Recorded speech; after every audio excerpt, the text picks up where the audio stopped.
Hello everybody, this is JT Productions and welcome back to another 2023 preview and prediction video. Today I'll be doing the Clemson Tigers.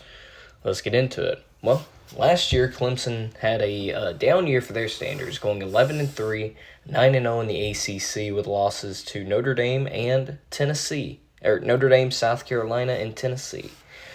Well, over the past couple of years, since I would say 2020, Clemson has been sort of on a downturn, especially offensively.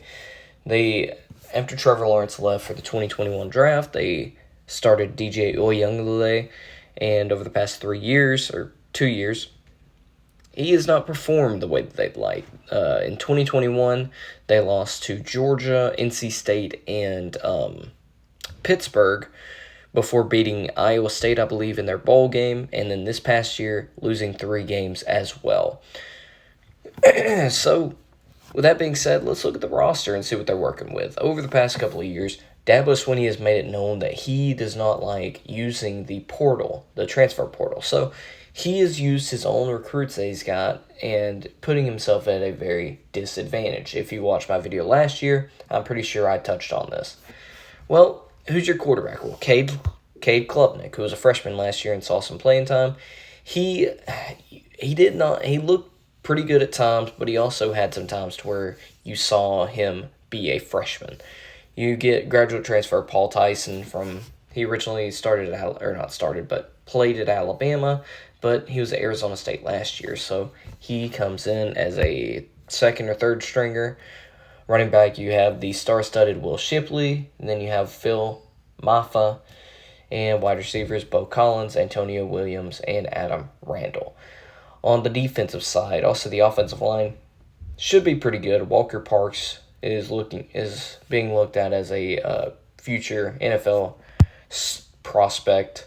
On the defensive side, Tyler Davis comes back at defensive line. He was pretty good, as well as Xavier Thomas, Jeremiah Trotter, Wade Woodaz, Andrew Makuba, and Nate Wiggins. Those are the guys that I'm very familiar of. Tyler Venables, Brent Venables' son, is also in the rotation at safety.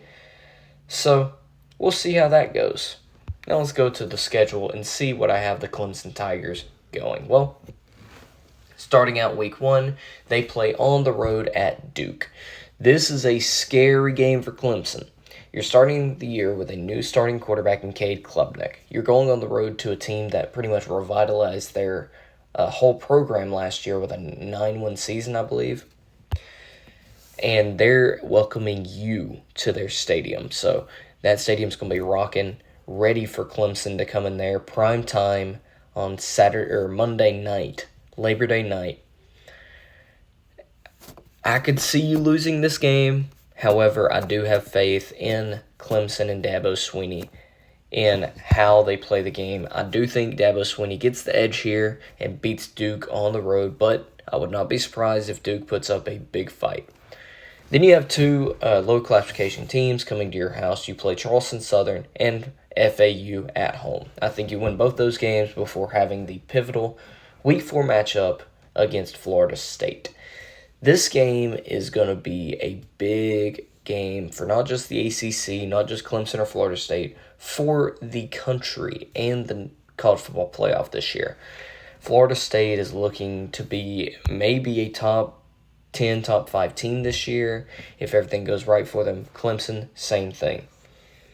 Clemson, it's at home for Clemson. However, the one thing that Florida State has is height on the edge with their wide receivers, and Jordan Travis coming back as well at quarterback.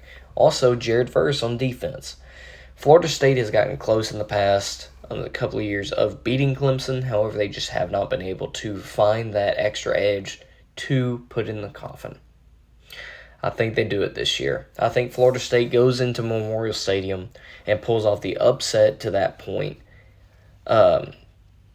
in the country, beating Clemson, and at this point, giving Clemson their first loss to go to 3-1. Then Clemson goes on the road to Syracuse. Now, this could be a dangerous game here as well. Dino Babers had them on the road last year in Death Valley. And He's got his quarterback back, everything. You're coming off a loss. I just think that Dabo Swinney at this early point in the season with that loss is going to be able to energize his guys enough to go into the Wireless Dome and beat the Orange. Then you come back home to play Wake Forest. Wake Forest lost Sam Hartman last year. Now, I do think their offense still will be good under head coach, what's his name? Sorry. Dave Clawson. I don't think that they're going to have the firepower. This past year was the year that Wake Forest was going to be able to knock off Clemson, but they didn't. So going to the bye week, you're 5-1, and you have a bye week before a big game in Hard Rock Stadium against Miami. Now, Miami was not good last year. However, I think that big strides are going to be made with Mario Cristobal this year. You have a back-to-back road stretch after this bye week, which is good to have the bye week right there. You play at Miami and at NC State. You very well could lose one of these games. I think you win them both, however. While Miami is getting better, I don't think that they're at the level of a Clemson in the ACC. Their secondary needs to make strides for that to happen. And then NC State, they got Brennan Armstrong in from Virginia. I just think that it's going to be tough for them.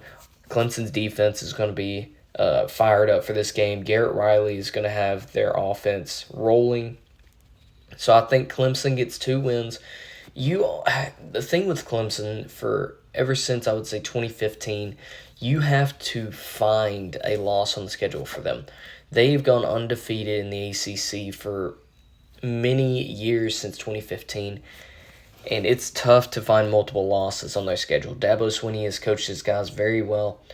It's just recently they started having these multiple loss seasons in the ACC, and he went 9-0 last year in the ACC, so it's going to take a lot of things to go right for these lower ACC teams to get a win. Now, I'm not calling Miami lower in the ACC. They're just trying to come back. NC State, you're a lower classification school in the ACC. So, coming out of that, you're 7-1 before playing Notre Dame in Death Valley. This game, Dabo Swinney, I'm sure, is going to have circled. They beat you last year badly in their stadium. I think that you go in there. I don't think that, while they do have Sam Hartman, I don't think Notre Dame's offense with that coordinator is going to be able to utilize Sam Hartman to his fullest potential. So I do think Clemson, especially at home, is going to be able to get a win here. The thing is, I was split on who to give the loss, or where to have the loss. Was it Florida State or was it Notre Dame?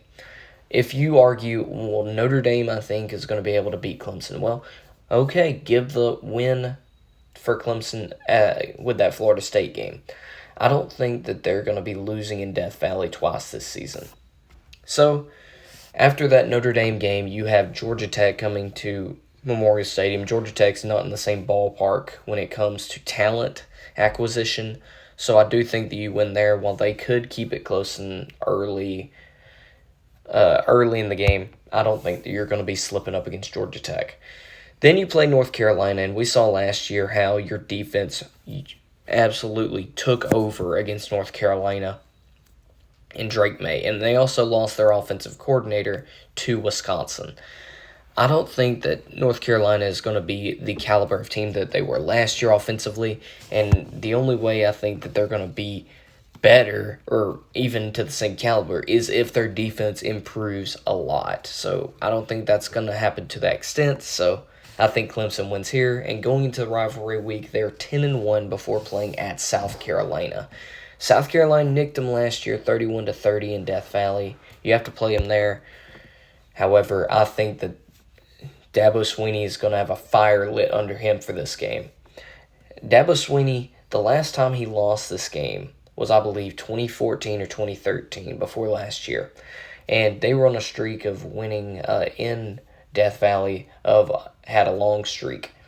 I think Dabo's going to want to go into this game and beat down South Carolina, and I think he does. So, here we go. I have Clemson going 11-1 with Cade Klubnik and Garrett Riley and Dabo Swinney. There's a lot of potholes that could happen. At the absolute worst, I could see Clemson going, I could see him going 8-4 at worst, but that's a big stretch this year. I could see him at best going in 12-0. So I just picked the one that I felt that was most likely going to happen. So I think 11-1 for Clemson. Could see 10-2 maybe, but anyways, thank you all so much for watching. I hope y'all enjoyed, and go Dogs.